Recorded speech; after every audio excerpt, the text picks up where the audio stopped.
శ్రీమాత్రే నమః. నమస్కారం. సద్గురు జ్యోతిష్యాలయం వారి యొక్క ఆంగ్ల నూతన సంవత్సర రాశి ఫలితాల తర్వాత ఫిబ్రవరి రాశి ఫలితాలు మనం తెలుసుకోబోతున్నాం. జాతకం అనగానే అందరికీ ఒక క్యూరియాసిటీ. ఈ నెల నాకు ఎలా ఉంటుంది, వ్యాపారం ఎలా ఉంటుంది, ఉద్యోగం ఎలా ఉంటుంది, ఆరోగ్యం ఎలా ఉంటుంది, అసలు నా పరిస్థితి ఎలా ఉంటుంది, అసలు జాతకాన్ని నేను ఎంతవరకు నమ్మొచ్చు, జాతకంలో విశేషాలు ఏంటి అంటే ఇక్కడ వచ్చి గోచార గ్రహస్థితుల్ని దృష్టిలో పెట్టుకొని అన్ని వర్గాల వారిని లెక్క వేసి, ఇది వచ్చి ఒక ప్రామాణికం అన్నమాట. ఈ లెక్క వేసి ఏ గ్రహాలు ఎలా ఎలా ఉన్నాయి, వారి యొక్క ఫలితాలు ఎలా ఉంటాయనే దాన్ని లెక్క వేసి చెప్పడమే ఈ యొక్క రాశి ఫలితాలు. మీ యొక్క వ్యక్తిగత జాతకానికి ఇది ఒక 40% మాత్రమే వర్తిస్తుంది. మీ సంపూర్ణ జాతకం తెలుసుకోవాలి అని అనుకుంటే మీ పరిసర ప్రాంతాల్లో ఉన్నటువంటి జ్యోతిషాస్త్ర నిపుణుల్ని మీ యొక్క date of birth, time of birth, place of birth ఇచ్చి తెలుసుకోండి. మళ్ళీ చెప్తున్నాను, జ్యోతిష్యం జాతకం అనేది పడుతున్న వర్షానికి ఒక గొడుగు మాత్రమే, కానీ జ్యోతిష్యం జీవితం కాదు. మీరు మిమ్మల్ని నమ్మండి, జ్యోతిష్యం ఆ దారిలో మీకు సపోర్ట్ చేస్తుంది. ఎవరైనా అడగాలనుకుంటున్నారు లేదా మా ద్వారానే అడగాలనుకుంటున్నారా? 21 వయసు లోపు ఉన్న వాళ్ళు అడగకూడదు, చదువుకోవాలి విద్యార్థులు. 60 వయసు దాటిన తర్వాత మీరు అన్నీ అనుభవించేశారండి, అన్నీ తెలుసు మీకు. జీవితంలో అన్ని వర్గంలో ఉన్నటువంటి వసతులు, కష్టాలు, సుఖాలు అన్నీ పొందారు కాబట్టి మీరు దైవ ప్రార్థన చేసుకోండి, మీకు అన్ని మేలుగా జరుగుతుంది. ఎవరైనా జ్యోతిష్యం తెలుసుకోవాలనుకుంటే వ్యాపారం, ఉద్యోగం, వివాహం, సంతానం, ఆరోగ్యం గురించి ఏమైనా తెలుసుకోవాలనుకుంటే అడగండి. విజయోస్తు. ముందుగా మన యొక్క టీవీ ఛానల్ ద్వారా చూస్తున్నటువంటి ప్రేక్షక మిత్రులందరికీ కూడా శుభాకాంక్షలు. చాలా చక్కగా మమ్మల్ని ఆదరిస్తున్నారు చూస్తూ, కానీ కొంచెం అట్లా like and share and subscribe చేస్తే ఎంతో బాగుంటుంది కదా. మంచి విషయాలు మేము తెలుపుతున్నామని అనుకుంటున్నాం. అది మీకు ఇది మంచిది అనిపిస్తే సబ్స్క్రైబ్ చేయండి. మీతో ఒక 18 మందిని సబ్స్క్రైబ్ చేయించండి. జ్యోతిషాస్త్రరీత్యా ద్వాదశ రాశుల్లో 10వ రాశి అయినటువంటి మకర రాశి మిత్రులారా, మీరు ఉత్తరాషాఢ నక్షత్రం 2, 3, 4 పాదములు, శ్రవణ నక్షత్రం 1, 2, 3, 4 పాదములు, ధనిష్ఠా నక్షత్రం 1, 2 పాదాలకు జన్మించిన మీరు మకర రాశి వారిగా పరిగణించబడుతున్నారు. మీకు ఈ నెల శుభాశుభ ఫలితాలు ఎలా ఉన్నాయి ఫిబ్రవరిలో అంటే 7.5 శని యొక్క అవసాన దశ. ఎన్నో రోజులుగా కష్టపడుతున్నారండి మకర రాశి మిత్రులారా, మీకు అన్నిటికీ ఉపశమనం అని చెప్పచ్చు. మంచి రోజులు వచ్చేసాయి, ఉందిలే మంచి కాలం ముందు ముందున అంటారు చూసారా పాటలో, అది మీకు మొదలయ్యింది. ఎలా మొదలయ్యింది అని అంటే, శని తన సొంత రాశిలో ఉన్న కుంభరాశిలో ఉన్నాడు, 2వ ఇంట్లో ఉన్నాడు. శుక్రుడు రాహువుతో కలిసి 3వ రాశిలో ఉన్నాడు. కుజుడు 6వ ఇంట్లో ఉన్నాడు. అన్ని విజయాల్లోనూ విజయం సాధిస్తారు. సమాజంలో ఉన్నత స్థాయి మిత్రుల పరిచయం అవుతుంది. ఇల్లు, వాహనం, ఆభరణం కొంటారు. పోగొట్టుకున్నవన్నీ తిరిగి వస్తాయి. బాల్ గోడ మీద కొడితే ఎలా ఉంటుంది, బౌన్స్ బ్యాక్ అంటారు చూసారా. మీరు పోగొట్టుకున్నవన్నీ తిరిగి 1000 రెట్లుగా శని భగవానుడు మీకు ఇవ్వబోతున్నాడు. Are you ready? Get ready మకర రాశి మిత్రులారా. చాలా అద్భుతాలు చూడబోతున్నారు. ఇక మీదట వచ్చే రోజులన్నీ మీవే. వివాహం కాని వారికి వివాహం, సంతానం కాని వారికి సంతానం, ఆభరణాలు కొనాలనుకున్న వారికి ఆహారం, ధన ప్రవాహం సంతృప్తికరంగా ఉంటుంది. కొందరు కొత్త వాహనం కొనుక్కునే అవకాశాలు ఉంటాయి. అనుకూలమైనటువంటి అదృష్ట అవకాశాలు రావచ్చు. ఆధ్యాత్మిక పట్ల భక్తి పెరుగుతుంది. పవిత్ర స్థలాలను సందర్శిస్తారు. విదేశీయ టూర్స్కు వెళ్తారు. బంధుమిత్రుల నుండి సమస్యలన్నీ తొలగిపోయి వీలైనంత ఎక్కువ అంటారు. భార్యాభర్తల మధ్య సఖ్యత పెరుగుతుంది. ఉద్యోగస్తులకి ప్రమోషన్, ఇంక్రిమెంట్ మొదలైనటువంటి వస్తాయి. పై అధికారుల నుంచి ప్రశంసలు, మీకు అవార్డ్స్ దొరికే అవకాశాలు, ఉత్తమ ఉద్యోగి అవార్డు కూడా పొందే అవకాశాలు ఉన్నాయి. సహ ఉద్యోగులు మీకు అనుకూలంగా ఉంటారు. వ్యాపారంలో నెల ప్రారంభంలో గణనీయంగా పెరుగుతుందని కూడా చెప్పచ్చు. అద్భుతంగా ఉంటుంది. లాభాలు క్రమంగా పెరుగుతుంది. అపరిచితులతో ఒప్పందాలు చేసుకోకండి. ఉద్యోగస్తులు బాగా సహకరిస్తారు. విద్యార్థులకి అద్భుతమైనటువంటి అవకాశం అని కూడా చెప్పచ్చు. ఆరోగ్యం బాగుంటుంది. వాహనం నడిపేటప్పుడు జాగ్రత్త.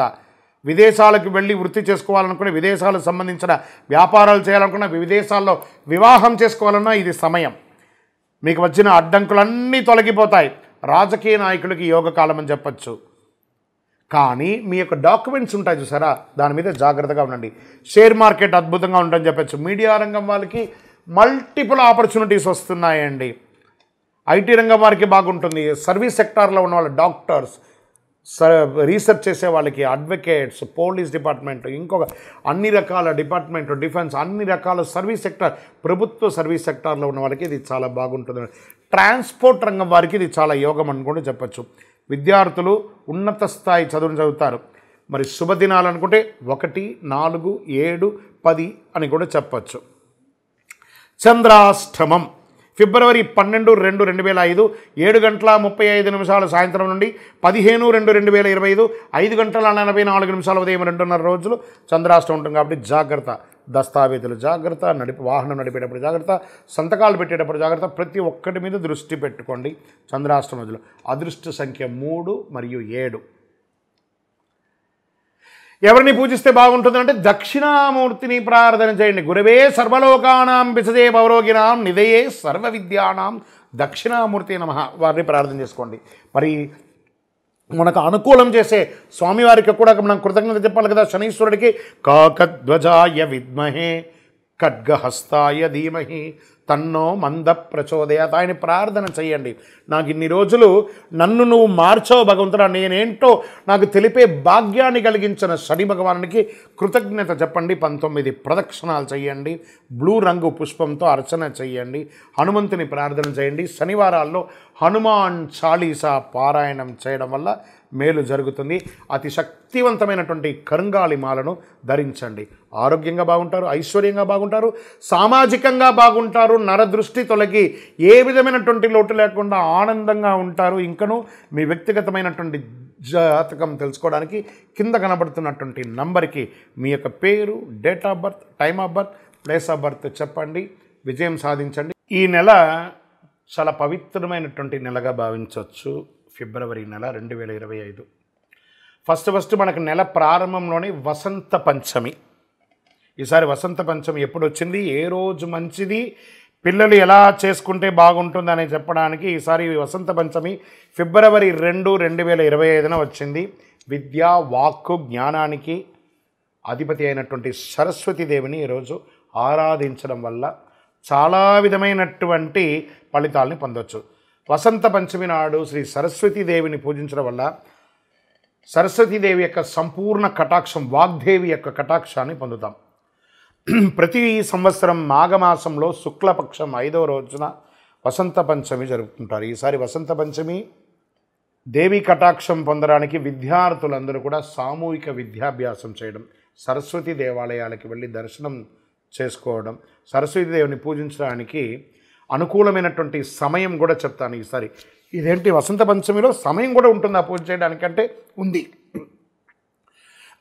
ఉదయం 7:09 నుండి మధ్యాహ్నం 12:35 వరకు పూజిస్తే మాఘ శుక్ల పంచమి ఫిబ్రవరి 2 ఉదయం 9:14 మొదలవుతుంది.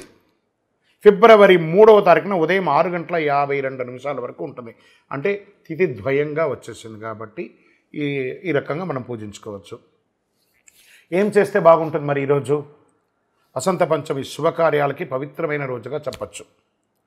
వివాహం, గృహప్రవేశం, ఉపనయనం వీటన్నిటికీ కూడా కొత్త పని, ఇల్లు ప్రారంభించడానికి ఇది మంచిది. ఏదైనా కొత్త పని, వ్యాపారాన్ని, ఉద్యోగం ప్రారంభిస్తారంటే మంచిది, విజయం జరుగుతుంది. గ్రంథాలయ ప్రకారం ఈరోజు మంచి ముహూర్తంగా చెప్పబడుతుంది. జ్యోతిష్ శాస్త్రానికి ఇది చాలా ఉత్తమమైనటువంటి రోజుగా కూడా పరిగణించబడుతుంది. పంచాంగం చూడవలసిన పనే లేదు, అంత పవిత్రమైనటువంటి రోజు. వసంత పంచమి రోజు పిల్లలు చదువులో వెనకబడి ఉన్న వాళ్ళు సరస్వతీదేవిని ప్రార్థించండి.